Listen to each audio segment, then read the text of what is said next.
Je m'appelle Mavi, 27 ans. Je travaille dans une petite librairie cosy qui sert aussi du café. Ma vie est assez simple. J'aime les livres, les matinées tranquilles et l'odeur du papier ancien mêlée à celle de l'espresso frais. Pas beaucoup de drame, et ça me va très bien. Ma vie amoureuse, ces dernières années, avait été une succession d'échecs. Des garçons qui ne parlent que d'eux-mêmes. Des garçons incapables de tenir une conversation. Des garçons qui pensent que mystérieux signifie ignorer les questions basiques. J'avais pratiquement abandonné. Je ne cherchais pas activement, je vivais juste ma vie. Puis un après-midi, Nolan est entré. Je ne connaissais pas son nom à ce moment-là, évidemment. Il avait l'air normal, habillé avec soin, mais sans ostentation, un peu fatigué, comme tous ceux qui travaillent dans un bureau. Il a commandé un café noir et je m'apprêtais à le lui servir. Juste au moment où je me retournais, un gamin a foncé à côté de moi et a heurté mon bras. Le café a volé partout, principalement sur moi, mais une bonne éclaboussure a atteint le devant de sa chemise. Super. J'ai immédiatement commencé à m'excuser, cherchant un chiffon humide. Je suis vraiment désolée. Laissez-moi vous en préparer un autre, c'est pour moi, et je peux payer le pressing. Je m'attendais à ce qu'il soit agacé, comme la plupart des gens l'auraient été. Mais il est resté là, avec un regard étrange, calme et presque surpris. Il a levé les mains comme pour se rendre. Non, non, c'est rien, c'était un accident. Ne vous inquiétez pas. Il me regardait, mais comme s'il cherchait quelque chose, attendant le moment où les ennuis allaient tomber. J'ai insisté pour lui refaire un café. Il semblait hésitant à accepter, ce qui était étrange.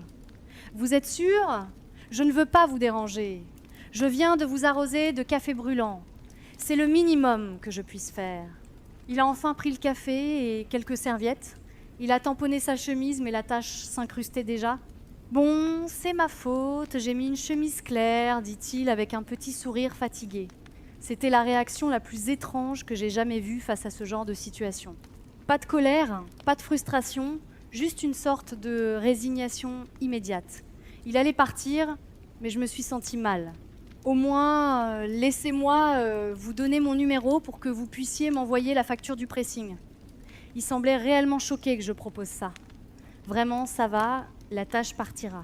Mais j'ai insisté. J'ai écrit mon nom et mon numéro sur une serviette. Mavis. Il a pris la serviette et s'est enfin présenté Nolan. Il est parti. Et je pensais que c'était la fin. Juste un mardi maladroit et gênant. Le lendemain, j'ai reçu un texto. « Salut, c'est Nolan. Le gars que tu as baptisé au café hier. La chemise va bien, pas besoin de pressing. Mais maintenant que j'ai ton numéro, je me demandais si tu voulais qu'on aille boire un café un de ces jours, un que tu pourras réellement boire. » C'était charmant. Et j'étais curieuse de ce garçon qui s'excusait pour qu'on lui renverse du café dessus. J'ai accepté. Notre premier rendez-vous a eu lieu quelques jours plus tard, dans un autre café. La conversation était prudente. Il posait beaucoup de questions sur moi, quels livres j'aimais, ce que je faisais pour m'amuser, mes avis sur les films.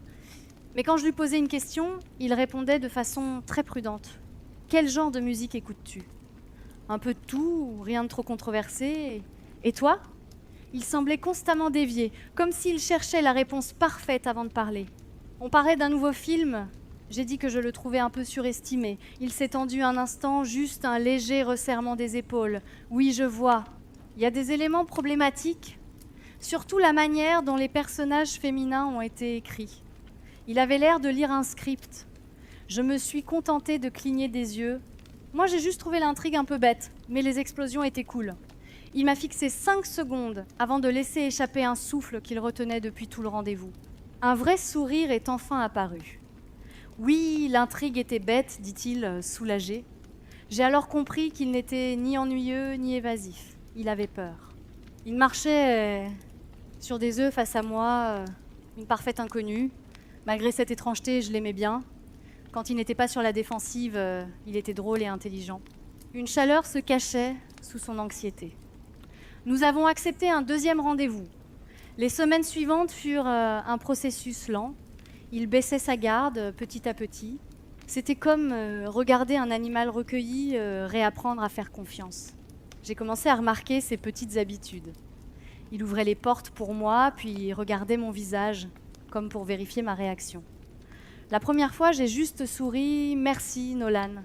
Il a semblé si soulagé que c'était presque comique. Un soir, nous nous promenions dans le parc, il faisait frais. Il a retiré sa veste pour me l'offrir, mais a hésité, la tenant à mi-chemin. « Tu as froid, tu veux la porter ?» J'ai accepté. Il l'a enroulée autour de mes épaules, heureux que je m'y blottisse. Tout geste normal semblait pour lui une négociation diplomatique. Une autre fois, je lui ai cuisiné un dîner. Rien de fancy, juste des pâtes et une salade. Il est resté immobile devant son assiette. Ça a l'air délicieux, Mavis. Tu n'avais pas à faire tout ça. J'aime cuisiner. Après le repas, il a insisté pour laver chaque assiette seul, en rangeant tout parfaitement. Il faisait pas que m'aider, il avait l'impression de devoir compenser un acte de gentillesse. Une fois, j'ai voulu lui poser une question sur sa dernière relation. C'était léger, décontracté. On regardait une comédie romantique et j'ai demandé « Alors, quelle a été ta relation la plus longue ?» La lumière dans ses yeux s'est éteinte. Il a détourné le regard de la télévision vers le sol. « 2 ans, dit-il d'une voix plate. Oh, que s'est-il passé ? J'ai demandé avant de me retenir. Il est resté silencieux un long moment. C'était compliqué, a-t-il enfin répondu. Elle était très passionnée par ses convictions, et c'est tout. Il a changé de sujet, et j'ai compris à la rigidité de sa mâchoire que je n'avais pas à en parler. Son nom était Hélène. Il l'a mentionné une fois par accident, puis a rectifié « mon ex ». Le nom flottait dans l'air comme une odeur désagréable. 1 ou 2 mois après le début de notre relation, il m'a emmenée à un barbecue chez son ami. J'étais un peu nerveuse, mais ses amis étaient géniaux. Juste un groupe de gars normaux et drôles. L'accueil que j'ai reçu était presque écrasant. Son meilleur ami, Tom, m'a emmenée sur le côté pendant que Nolan allait chercher à boire. « Hey, Mavis, je veux juste dire que ça fait tellement plaisir de le voir comme ça, comme quoi. Sourire, détendu. On n'avait pas vu ce Nolan depuis des années, merci. C'était adorable, mais un peu inquiétant. Qu'avait-il été avant ? Plus tard, la femme d'un autre ami est venue me parler. Tu es un souffle de fraîcheur. Cette dernière, Hélène, elle était impossible. Nous devions tous marcher sur des œufs quand elle était là. Épuisant. C'était pas juste lui. Tout le groupe d'amis avait été affecté. Pendant le barbecue, je regardais Nolan avec ses amis. Il était détendu, plaisantait, lui-même. Mais de temps en temps, il disait quelque chose, puis il me regardait, vérifiant ma réaction. Les amis l'ont remarqué aussi. Il a fait une blague sur l'un d'eux, mauvais au barbecue. Tout le monde a ri, puis Nolan m'a regardé. Tom l'a tapé sur l'épaule. « Détends-toi, Mavis n'écrira pas une thèse sur ton langage problématique. » Son visage a rougi. J'ai pris sa main. « C'était une blague drôle, » ai-je murmuré. Il a serré ma main en retour, un merci silencieux. En rentrant chez lui, il était silencieux. « Mes amis t'aiment vraiment, dit-il. Moi aussi, je les aime. Ils sont géniaux. » Il a hésité un instant. « Désolé si je parais encore bizarre parfois. »« Tu n'es pas bizarre, Nolan. Tu es juste prudent. » Il a laissé échapper un long soupir. Il m'a raconté Hélène. Elle voyait le monde différemment. Tout était politique, tout était une déclaration. Une blague n'était jamais juste une blague, un choix n'était jamais juste un choix. Il a décrit comment, avec elle, il devait analyser chaque mot, chaque geste pour éviter les accusations. Chaque acte de gentillesse devenait une dette, chaque silence une agression passive. Rien n'était jamais juste. Il avait appris à vivre dans la peur de sa propre existence. Petit à petit, les histoires de son passé sont sorties. Jamais spontanément, seulement déclenchées par quelque chose dans notre vie normale. Une fois, j'étais malade, juste un simple rhume. Nolan s'est occupé de tout. Soupe, mouchoirs, médicaments, films réconfortants, couverture. Il prenait soin de moi. Je l'ai remercié, tu es le meilleur. Ses yeux se sont assombris. Il m'a raconté qu'avec Hélène, la moindre maladie devenait un sujet de critique sur sa fragilité masculine. Il devait constamment anticiper la confrontation. Une autre fois, nous montions un meuble en kit. Frustrant, les instructions étaient catastrophiques. Mais on riait ensemble, en équipe. Il me montrait quelle vis allait où. Je suivais ses indications et il avait raison. On a terminé le meuble et il est resté silencieux un moment. C'est agréable de travailler ensemble. Puis, il m'a raconté une expérience avec Hélène où même monter une table Ikea devenait un fiasco. Elle voulait tout faire seule, mettait les pieds à l'envers, m'accusait de mansplaining, puis de créer un environnement de pression. Chaque anecdote était plus absurde que la précédente. Je réalisais que sa prudence n'était pas un trait de personnalité, mais une réponse à un traumatisme. Il avait été conditionné à penser que son existence était un inconvénient et qu'il devait sans cesse se justifier. Avec moi, il apprenait lentement à se libérer de cette peur. Notre relation se renforçait. Plus il guérissait, plus le vrai Nolan apparaissait. Drôle, gentil, soutenant. Il aimait ma passion pour les livres, même ceux qu'il n'aimait pas. Il venait parfois à la librairie juste pour lire pendant que je travaillais. J'ai découvert qu'il était un talentueux amateur en travail du bois. Il avait un petit atelier dans son garage et m'a montré ses créations. Meubles faits main, une petite table élégante, une boîte à bijoux finement sculptée. Je lui ai demandé pourquoi il m'en avait jamais parlé. Il a haussé les épaules, un peu gêné. Hélène disait que c'était un hobby réactionnaire, une tentative inconsciente de récupérer une version pré-féministe de la masculinité. Je caressais le bois lisse d'une chaise parfaitement finie. C'est magnifique, Nolan. Tu as un vrai talent. Pour son anniversaire, je lui ai offert un set de ciseaux de bois japonais haut de gamme. À l'ouverture, il a versé quelques larmes. Personne ne m'a jamais soutenue comme ça, a-t-il murmuré. Cela m'a fait du bien d'être celle qui ramenait la lumière dans ses yeux. Nous construisions une vie simple et heureuse ensemble. On parlait de l'avenir, de vivre ensemble. On était amoureux et c'était facile. Hélène était complètement sortie de ma tête, un ensemble de souvenirs tristes et absurdes, un fantôme du passé. Je pensais qu'elle avait disparu pour toujours. Puis, environ 6 à 7 mois après le début de notre relation, nous sommes retournés chez le même ami pour un autre rassemblement. La femme de Tom a pris plusieurs photos. L'une d'elles, publiée en ligne, était parfaite. Un cliché naturel de moi et Nolan sur la balançoire de la véranda. Il racontait une blague, je riais, la tête en arrière. On avait l'air incroyablement heureux. Une photo innocente sur les réseaux sociaux d'un ami. Nous n'avions aucune idée que cela allait déclencher quelque chose. Quelques jours plus tard, Nolan reçoit un texto d'un numéro inconnu. Il était dans la cuisine, je lisais dans le salon. Je l'entends dire « Oh, tu plaisantes ?» Je l'ai regardé. Il se tenait là, le téléphone à la main, le visage empreint de pure terreur. Il ne dit rien, me tend juste le téléphone. Le message venait d'un numéro inconnu. Vu la photo, ça doit être plus facile d'être avec quelqu'un qui ne remet pas en question ton privilège. Must be nice d'avoir une petite poupée qui sourit et hoche la tête. J'espère que tu es heureuse dans ton fantasme patriarcal. C'était condescendant, empli d'un sarcasme venimeux. C'était Hélène. C'est Hélène, confirma-t-il. Tout le calme que nous avions construit ensemble s'évapora. L'air devint lourd.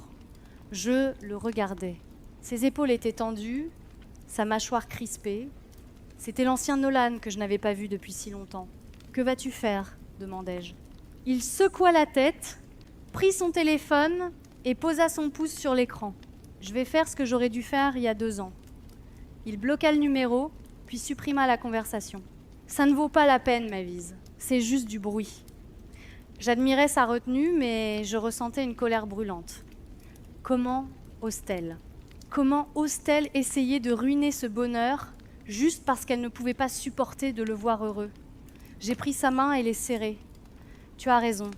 Elle ne vaut pas la peine. Oublions-la. Nous avons essayé. Nous avons commandé une pizza, mis un film, mais son message avait brisé l'ambiance. Nolan est resté silencieux et replié pour le reste de la soirée. Il continuait de regarder son téléphone comme s'il attendait une nouvelle attaque. Et il avait raison. Quelques jours passèrent sans autre message. Je pensais que c'était fini. J'étais naïve. Hélène n'abandonnait jamais après un échec. Elle changeait juste de tactique. Un soir, l'ami de Nolan, Tom, l'appela. Nolan mit le haut-parleur pendant que nous préparions le dîner. « Hey, mec, juste pour te prévenir !» Tom semblait tendu. Hélène est en guerre, elle envoie des messages à quelques-uns d'entre nous.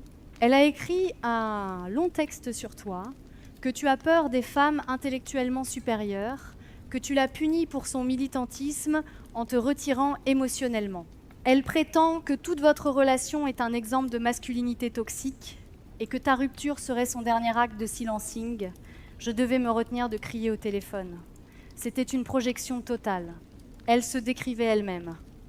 Nolan, épuisé, s'appuya contre le comptoir. « Et vous, qu'avez-vous dit ? Qu'est-ce que tu crois ?» dit Tom en riant sèchement. « Je lui ai dit qu'elle était délirante. Sarah lui a dit de supprimer nos numéros. Nous avons tous vu comment elle te traitait, vu que tu marchais sur des œufs pendant 2 ans.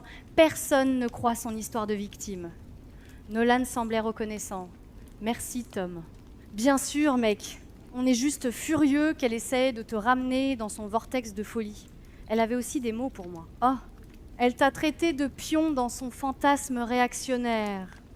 Tu aurais été victime de misogynie intériorisée et tu aurais adopté la féminité traditionnelle pour obtenir l'approbation masculine. » J'ai éclaté de rire.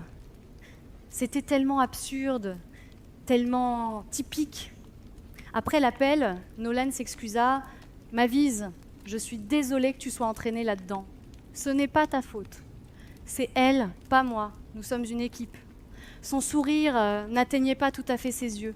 La forteresse que nous avions bâtie était solide, mais l'ennemi lançait des projectiles. Quand le contact direct avec ses amis ne fonctionna pas, elle passa au public, mais sans nommer personne. Ses publications étaient longues, vagues, pleines de buzzwords. Elle décrivait un homme incapable d'être éduqué, cherchant des femmes soumises et simples. Elle parlait de moi indirectement, me présentant comme un simple être manipulé par son contrôle. Nolan refusa de regarder ses publications. Il supprima toutes ses applications de réseaux sociaux. Je ne joue pas à son jeu. Je ne la laisse pas vivre dans ma tête. Mais elle était déjà là. Son ancien comportement prudent réapparut. Il hésitait avant de faire des blagues, avant de m'offrir sa veste. Hélène utilisait la guerre psychologique pour le rappeler à ses années de critique et de peur constante. Il était sur le qui-vive, moi aussi. C'était comme un siège. Nous étions en sécurité chez nous, mais l'ennemi criait dehors, cherchant une faille. Je la haïssais pour ça, pour essayer de voler l'homme que j'aimais, le vrai Nolan, enfin libre d'être lui-même. Une soirée, il travaillait dans son garage, ponçant un morceau de bois. Je lui apportais un verre d'eau. Il était concentré, ne m'entendit pas entrer. Ses mouvements étaient saccadés, violents, ses articulations blanches. Je murmurais « Nolan ?» Il sursauta, laissant tomber le papier de verre. « Hey, je t'ai pas entendu, ça va ?» Il regarda le bois, puis ses mains, et laissa échapper un long souffle tremblant. « Non, ça ne va pas. » Ses yeux étaient remplis d'une douleur profonde. Elle essaye de prouver qu'elle avait raison depuis le début. Elle veut que je sois ce type, ce monstre toxique. Il s'assit sur un tabouret. « Avec toi, Mavis, c'est calme, mon esprit est calme. Je me sens normale pour la première fois depuis des années. Mais elle ne me laisse pas ça. Elle veut me ramener dans le chaos. « Tu n'as rien à t'excuser, » murmurai-je contre son épaule. « Tu es un homme bon, Nolan. Elle est juste misérable et veut que tout le monde le soit aussi. » Il me serra fort. « Et si elle ne s'arrêtait jamais, alors on l'ignorera. On sera tellement heureux que ça la rendra folle. » Ce qui était censé être une plaisanterie pour alléger l'ambiance s'avéra exact. Les attaques indirectes échouaient. Nolan ne répondait pas. Ses amis avaient bloqué Hélène. Ses publications vagues n'avaient que des likes dans son écho personnel. Elle devait changer de stratégie. Une semaine après l'épisode du garage, nous avons décidé de passer une soirée tranquille à 2. Il fallait se reconnecter. Nous sommes retournés dans le petit café, librairie où je travaillais. Notre lieu. Silencieux, confortable, chargé de souvenirs heureux.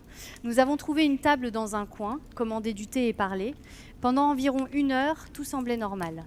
Nous rions de petites choses. La tension s'était dissipée. Nolan était enfin détendu, son vrai sourire sur le visage. J'étais remplie d'amour et de gratitude pour lui. Puis la clochette de la porte tinta. J'ai levé les yeux par réflexe. Mon cœur s'est arrêté. C'était Hélène. Je ne l'avais vue qu'en photo sur les réseaux de ses amis, mais je l'ai reconnue immédiatement. Elle dégageait une énergie agressive. Coupe de cheveux nette, vêtements tranchants, regard perçant, balayant la pièce comme un prédateur. Elle ne nous avait pas encore vus. Je me suis tournée vers Nolan, qui riait encore à ma blague, ignorant sa présence. « Ma vie, ça va ?» demanda-t-il. Je savais que non. Elle était un fantôme du passé, venu hanter notre sanctuaire. J'ai subtilement essayé de me placer pour la bloquer de sa vue. « On y va » murmurai-je. Payons et sortons. Son sourire disparut. Il vit la panique dans mes yeux. « Quoi » commença-t-il à tourner la tête vers la porte. « Nolan, ne » j'ai plaidé, mais trop tard. Ses yeux se sont fixés sur lui, un sourire lent et froid s'est étiré sur son visage, triomphant. Chasseur qui a enfin acculé sa proie, elle s'avança vers notre table, chaque pas résonnant sur le plancher en bois. Le calme de la librairie éclata. Nolan se figea. Toute chaleur, toute vie le quitta. Il était une statue. De retour, sur le bord de cette route, ce pneu crevé, son appartement, les réprimandes pour le café, il revivait tout. Elle s'arrêta devant nous, son ombre tombant sur la table. Le magasin sembla retenir son souffle. Quelques clients levèrent les yeux, choqués. Elle ne me regarda même pas. Ses yeux fixaient Nolan, perçant. « Nolan !» dit-elle, avec un ton sucré et faux. « Quelle surprise de te voir ici. Je ne t'aurais pas imaginé lecteur. Où choisis-tu les livres avec des mots simples pour toi ?» C'était direct, humiliant, destiné à rabaisser. Nolan resta impassible. « Bonjour Hélène », dit-il d'une voix plate, neutre. Le genre de voix qu'il utilisait avec les télévendeurs, son sourire vacilla. C'était pas la réaction qu'elle voulait. Elle voulait colère, cris, scène publique où elle serait victime. Elle se tourna vers moi pour la première fois, me dévisagea lentement de la tête aux pieds, un léger rictus condescendant. « Et toi, tu dois être la remplaçante, » dit-elle. « Mévie, n'est-ce pas, j'ai vu ta photo. Tu ressembles exactement à ce que j'imaginais. » Je ne dis rien. Je la regardais, refusant d'être intimidée. Nolan parla, toujours étrangement calme. « Hélène, tu dois partir. Tu n'es pas la bienvenue ici. » Elle éclata d'un rire sec et brutal. « Oh non, je ne suis pas la bienvenue. Tu amènes ta petite copine Stipford dans un lieu public et c'est moi qui ne suis pas la bienvenue. » Classique. Exactement ce dont je parle. Les hommes qui essaient de contrôler l'espace public, faire taire les femmes qui les mettent mal à l'aise. Elle jouait, parlait fort pour que les clients entendent ses mots-clés, construisant son récit. Nolan secoua lentement la tête. Ce n'est pas un espace public, c'est là où elle travaille. Tu es venu nous harceler, maintenant pars. Le simple ordre direct la mit en rage. Me harceler ? Je viens juste pour un café et je trouve mon ex qui m'a abusée émotionnellement pendant 2 ans, exhibant sa nouvelle partenaire soumise. La pièce retint son souffle. Abusée émotionnellement, l'arme nucléaire, la revendication ultime pour détruire la réputation de quelqu'un. Je vis une étincelle dans les yeux de Nolan. Pas peur, pas colère, juste l'épuisement de l'homme qui savait comment cela finirait toujours. Puis quelque chose changea. Il prit une profonde inspiration. Il n'était plus le même homme qu'elle avait tourmenté pendant 2 ans. Il avait passé des mois à guérir, il avait des amis, il avait moi. Le masque vide de son visage fut remplacé par un regard de pitié froide et dur.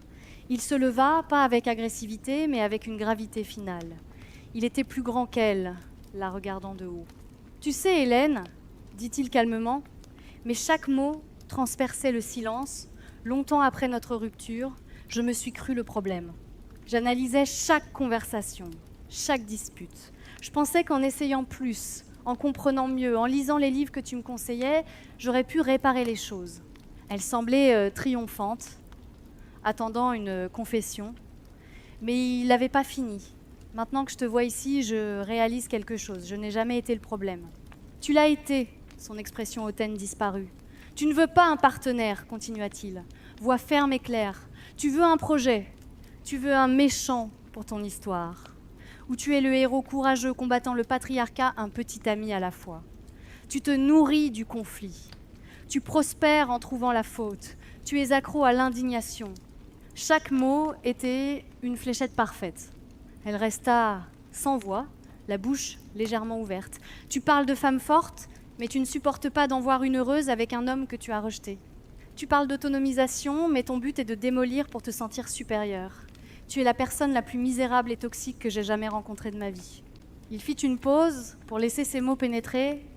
Notre relation n'a pas échoué parce que j'étais sexiste. Elle a échoué parce que tu es incapable d'être heureuse et tu ne supportes pas que j'ai trouvé le bonheur après t'avoir quitté. Il me regarda un instant, ses yeux adoucissant légèrement. « Et je l'ai trouvée, dit-il, plus pour moi que pour elle. Puis il se tourna de nouveau vers Hélène, visage redevenu dur comme la pierre. Maintenant, pars. Et si tu contactes encore moi, mes amis ou Mavis, ce sera la dernière fois sans avocat. La menace était livrée calmement, factuellement, plus glaçante que n'importe quel cri. Hélène resta là, visage figé par la rage pure. Tout son récit était démonté, retourné contre elle en public. Elle avait été exposée. Elle ouvrit la bouche, probablement pour déverser un flot d'insultes, mais mon collègue courageux, un étudiant nommé Léo, intervint. « Madame, je vais devoir vous demander de partir. Vous dérangez les autres clients. » Plusieurs clients regardaient ouvertement. Un homme dans un coin avait sorti son téléphone. Je ne sais pas s'il filmait. L'humiliation publique fut la goutte d'eau. Hélène jeta un dernier regard de haine à Nolan, puis se tourna vers moi. « Profite de ta cage, petit oiseau. » Elle tourna les talons et quitta le magasin, la clochette retentissant violemment. Le silence qu'elle laissa était assourdissant. Peu à peu, quelques clients commencèrent à applaudir doucement. Nolan ne remarqua rien. Il s'affaissa dans sa chaise comme s'il venait de courir un marathon. Je pris ses mains, légèrement tremblantes. « Je suis tellement fière de toi, murmurai-je. Il leva les yeux, l'air abasourdi. « Je n'arrive pas à croire que j'ai dit tout ça. Tu as dit ce qui devait être dit. Tu as parlé ta vérité. » Un petit sourire fatigué apparut enfin sur son visage. « On rentre ?» Oui, nous sortîmes. Dans la rue, il m'entoura de son bras et me rapprocha. L'air était frais, pur, et nous respirions enfin librement. Nous n'avons jamais revu ni entendu Hélène. Sa dernière attaque désespérée avait échoué. Elle avait perdu. Son pouvoir sur lui était brisé, éclaté sur le sol de cette librairie. La vie après cela fut paisible.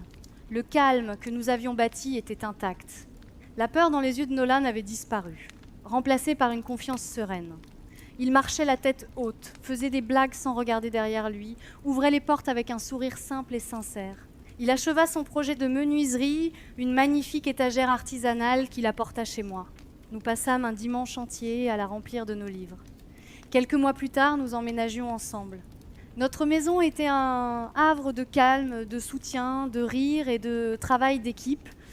Parfois, je pense encore à Hélène, non avec colère, mais avec une tristesse presque pitié.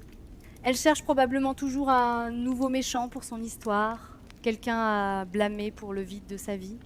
J'ai beaucoup appris en regardant ce que Nolan a traversé. Une personne vraiment forte n'a pas besoin de se prouver en détruisant les autres. Une personne confiante ne voit pas la gentillesse comme une faiblesse, ni le partenariat comme un compromis.